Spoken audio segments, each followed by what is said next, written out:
Hello दोस्तों, तो कैसे हो आप।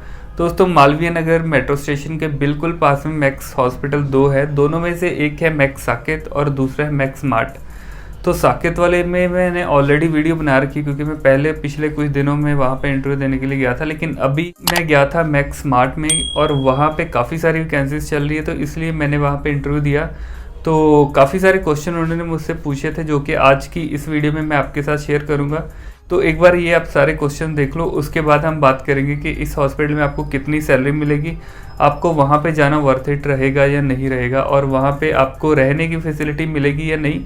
ये सारी बातें वीडियो के एंड में हम करेंगे। तो उससे पहले हम बात करते हैं कि क्या क्या क्वेश्चन उन्होंने मुझे इंटरव्यू के दौरान पूछे। बाकी इनका जो क्वेश्चन पेपर है वो मेरे पास इनके तीनों के तीनों क्वेश्चन पेपर है। अगर आपको वो क्वेश्चन पेपर चाहिए तो आप मेरा कोर्स ज्वाइन कर सकते हो और अपनी फर्स्ट इंटरव्यू आप मैक्स मार्ट की क्लियर कर सकते हो, क्योंकि आपको वो हर कंटेंट में दूंगा जो कि आपको इंटरव्यू क्लियर करवाएगा।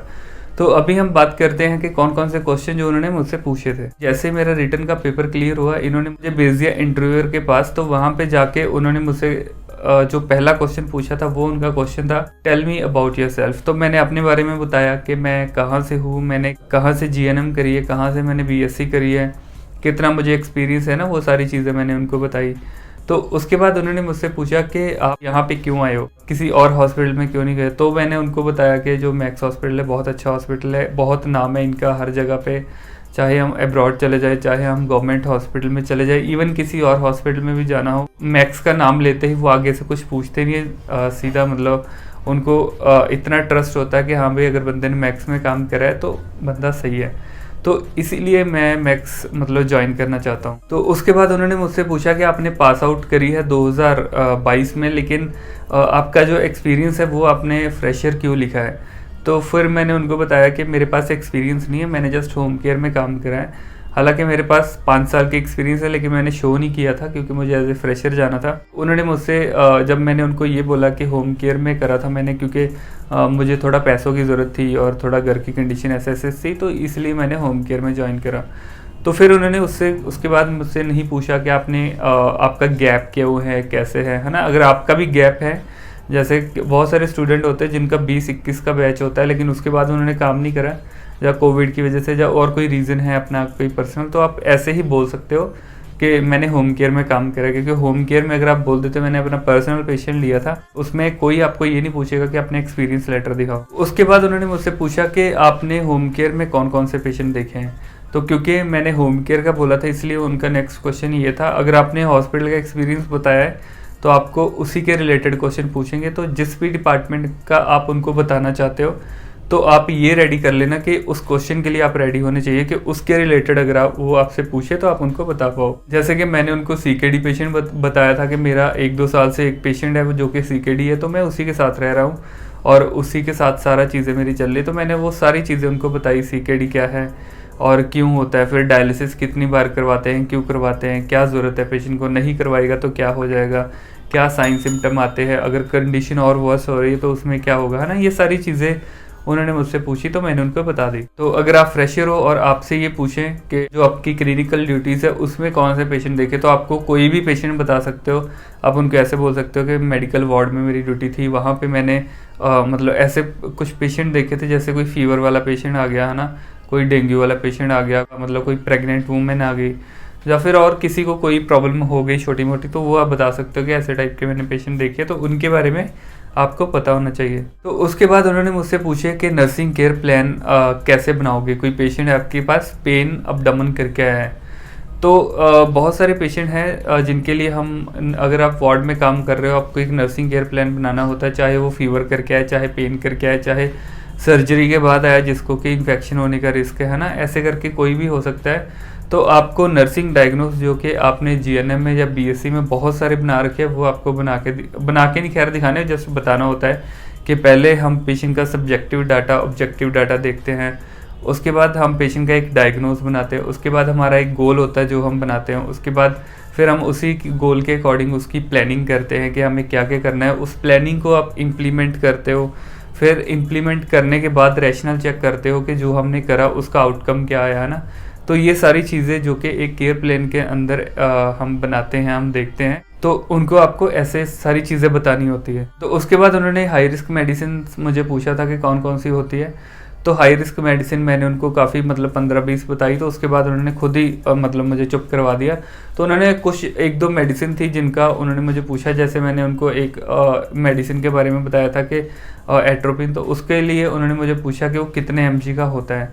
तो एट्रोपिन जो कि 0.6 का होता है वो आपको पता होना चाहिए, और उनको आप वो कुछ भी आपसे पूछ सकते हैं। फिर उन्होंने मुझसे पूछा नॉरेड्रेनालिन जो आप यूज़ करते हो वो कैसे यूज़ करते हैं, और कितने mg का होता है, और इंडिकेशन क्या है, क्यों यूज़ करते हो, वैसोप्रेसिन करते हो तो क्यों यूज़ करते हो, अगर एंटीजी आप यूज़ करते हो तो क्यों करते हो। तो हर जो भी आप हाई रिस्क उनको बता रहे हो आपको उसका एक्शन पता होना चाहिए, क्योंकि वो कहीं से भी कुछ भी आपसे पूछ सकते हैं। तो नेक्स्ट क्वेश्चन उन्होंने मुझसे पूछा था कि जो ब्लड होता है, हम पेशेंट को जो ब्लड देते हैं उसको स्टार्ट करने से पहले आप क्या क्या चीज़ें चेक करते हो, और कैसे कैसे मतलब ब्लड इनिशिएट करते हो, क्या क्या चीज़ें करते हो, मतलब उसकी क्या पॉलिसी है।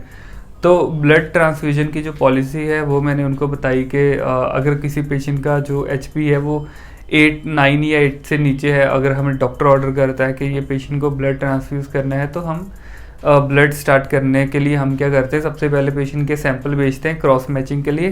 जैसे ही क्रॉस मैच होता है उसके बाद हम उनको रिक्वेस्ट भेजते हैं कि इतने ब्लड हमें अरेंज करवाने हैं, तो वो अरेंज करके देते हैं जितने भी करने हैं।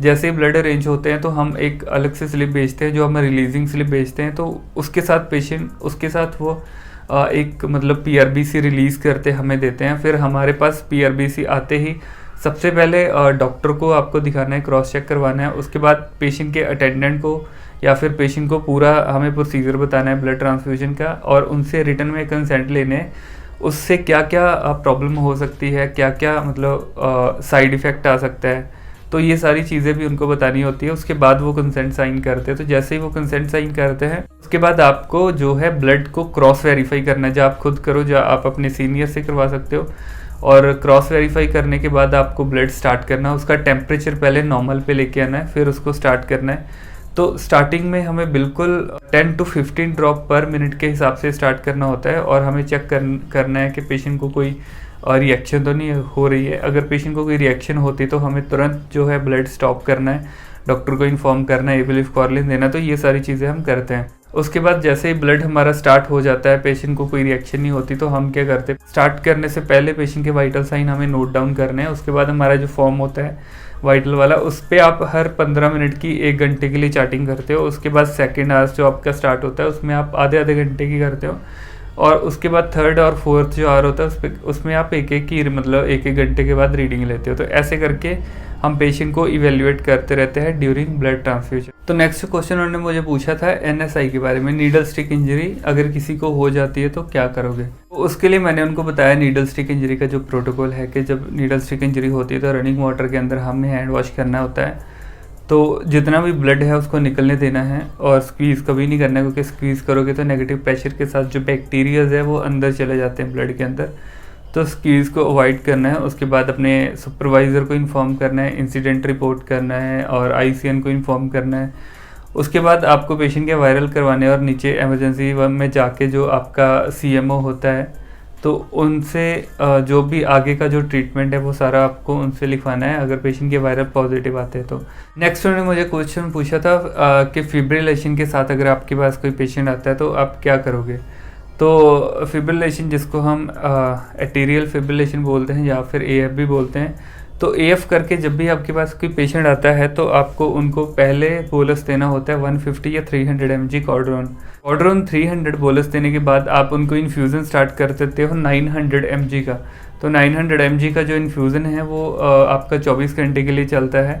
तो 24 पहले 6 घंटे आपको 60 mg तक का देना होता है, उसके बाद के जो 18 घंटे होते हैं उसमें आपको 30 mg देना होता है। तो टोटल जो कॉर्डरोन है वो 1200 mg की डोज आपको कंप्लीट करनी होती है। उसके बाद आप पेशेंट को टैबलेट पे ले लेते हो। तो 2 या 400 mg की टैबलेट आती है कॉर्डरोन की, वो जैसे डॉक्टर ऑर्डर करता है वो आपको देनी होती है। तो नेक्स्ट उन्होंने मुझे हैंड वॉशिंग के स्टेप्स पूछे थे कि कौन कौन से होते हैं, तो वो मैंने इनको बता दिए कौन कौन से हैं। और मैं भी आपसे ये भी पूछ सकते हो कि करने के लिए भी आपको बोल सकते हैं, तो आपको रेडी रहना है करने के लिए भी। और इंटरव्यू में जाने से पहले 2-3 बार घर में हाथ धो के देख लेना और सारे स्टेप करके देख लेना। उसके बाद साथ में आपसे हैंड वॉशिंग की मूवमेंट्स भी पूछ सकते हैं कि हैंड वॉश जब आप करते हो तो उनकी 5 मूवमेंट्स कौन कौन से होते हैं, मतलब कब कब हैंड वॉश आपको करना है। तो वो भी आपको उनको बताना है कि कब कब हम हैंड वॉश करते हैं। तो नेक्स्ट उन्होंने मुझसे इंजेक्शन की साइट्स पूछा कि कहाँ कहाँ पे हम इंजेक्शन दे सकते हैं। तो इंजेक्शन की साइट अलग अलग मैंने उनको बता दी, 3-4 बताई थी मैंने कि आईवी होता है, आईएम होता है, सबक्यूटेनियस होता है और इंटरडर्मल होता है। तो उन्होंने मुझसे जो पूछा था, और मोस्ट लाइकली आपसे भी ये पूछ सकते हैं कि डिग्री कितने डिग्री पे देते हैं, तो डिग्रीज आप ज़रूर पढ़ लेना। और उन्होंने साथ में मुझसे जो पूछा, उन्होंने ये बोला कि आईएम आप कहाँ कहाँ पे देते हो। 2 उन्होंने मेरे से मसल के नाम पूछे, डेल्टॉइड के और ग्लूटियल के। तो नेक्स्ट जो क्वेश्चन उन्होंने मुझसे पूछा था कि शॉक कौन कौन सा होता है।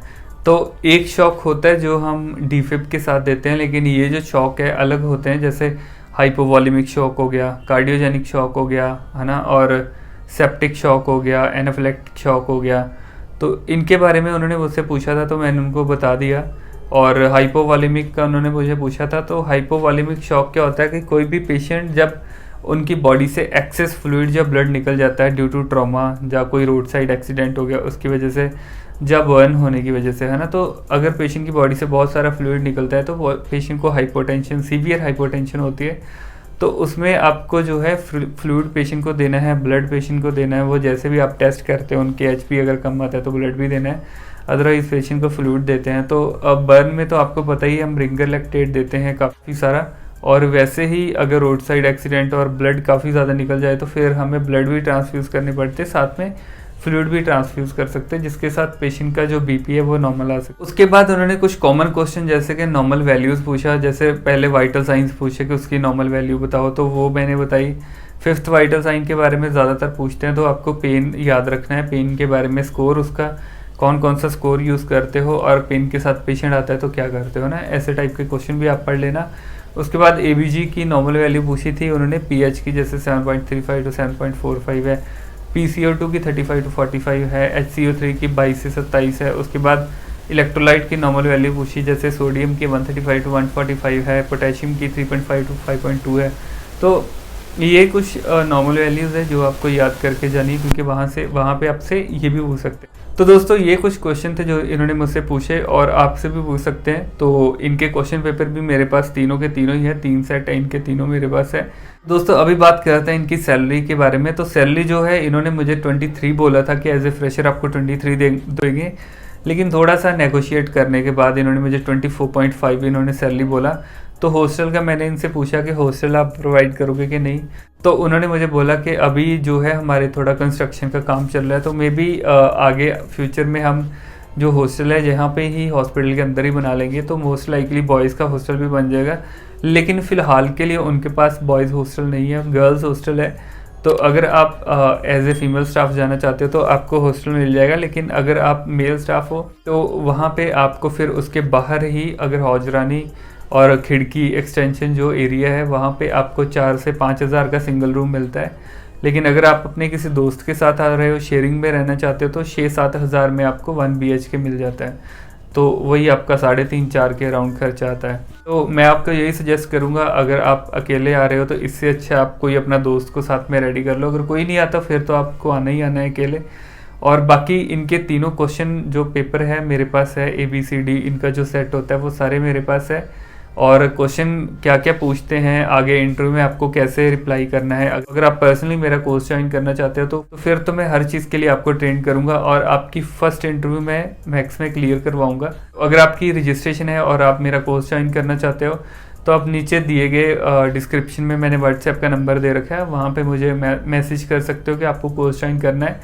आगे की डिटेल मैं आपको वहीं पे दे दूंगा। और बाकी नेक्स्ट मेरी जो वीडियो आने वाली है वो मैं कैलाश हॉस्पिटल में जाऊँगा। तो नोएडा में पड़ता है कैलाश हॉस्पिटल। काफ़ी सारे दोस्त बोलते थे कि नोएडा में किसी हॉस्पिटल में इंटरव्यू दो, तो कैलाश में गया, उसकी कुछ सैलरी के बारे में और वहाँ पे कैसा है, इन्वायरमेंट कैसा है, वो सारी चीज़ें मैं आपके साथ नेक्स्ट वीडियो में शेयर करूँगा। तो मेरा जो अपना पर्सनल एक्सपीरियंस है वो भी मैं आपको बताऊँगा कि कैलाश में जाना चाहिए या नहीं जाना चाहिए। तो दोस्तों आज की वीडियो के लिए बस इतना ही था। तो मिलते हैं नेक्स्ट वीडियो में, तब तक के लिए बाय बाय।